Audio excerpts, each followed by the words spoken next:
Hey everyone, it's Amy. This is another requested video, and I'm going to be talking about when a friend cuts you off due to your mental health related problems. It was requested to me today, and a lot of people have been coming to me with this issue. A friend may cut you off, and they might say it's because your depression, your self-harm, or anything is too much for them and it's too overwhelming and they can't handle it. This may be hard to understand coming from somebody who wouldn't do that to somebody, and I'm sure a lot of you wouldn't either, because you know how it feels, but it is a somewhat valid reason to cut off a friendship. Someone could be really struggling themselves and just feel like it is too much for them, and you guys could be friends again in the future if you're willing to be, but you could just be a bad pair for each other at the moment. Even if you don't feel like it, they might feel like it. Another reason, someone might just say that you're too depressing for them to be around or something mean like that, and they just care more about themselves and the fact that you're struggling, and that sucks and that's mean. And then the last reason I think someone might do it is honestly just because sometimes people aren't even that great of friends and they're just looking for a reason to cut you off, and that was their reason.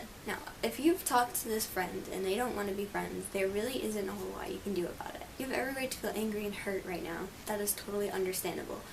To help yourself feel better, I think that you should surround yourself with your friends and family, go out with your friends, and remind yourself that there are still people who want to be your friend and there are still people who care about you. And maybe you go somewhere new or somewhere you could meet new people and make new friends. It can also be helpful to engage yourself in a hobby you can do by yourself, because it's good to know how to be alone and be okay with being alone for a while.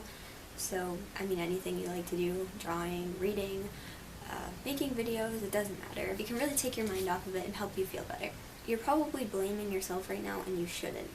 Everybody has their own problems, and there are people out there who can't handle somebody else's problems, and that sucks, but that's just how it is. And there are still people who love you and care about you and want to be around you. And I know it's really tough having depression and any other problem that you have right now, but please don't take it out on yourself. Don't beat yourself up over it. It could have been a really close friend, it could have not have been. Either way, it sucks, but they chose to cut you off. There's not much you can do about it. And in my opinion, even though it can be hard helping somebody who is depressed, it can be really hard helping someone who self-harms, I know that, but in my opinion, you still shouldn't cut somebody off, and if they do, and they're okay with doing that, then I just don't think they're that great of a friend in the first place.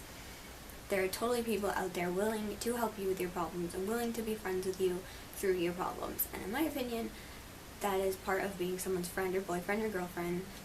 You are there for them, and you help them through really hard times. So if that person can't handle your hard times, they're probably not meant to be your friend. So I hope this was helpful. I hope you feel better. Please don't take it out on yourself, and I'm here if you ever need someone to talk to.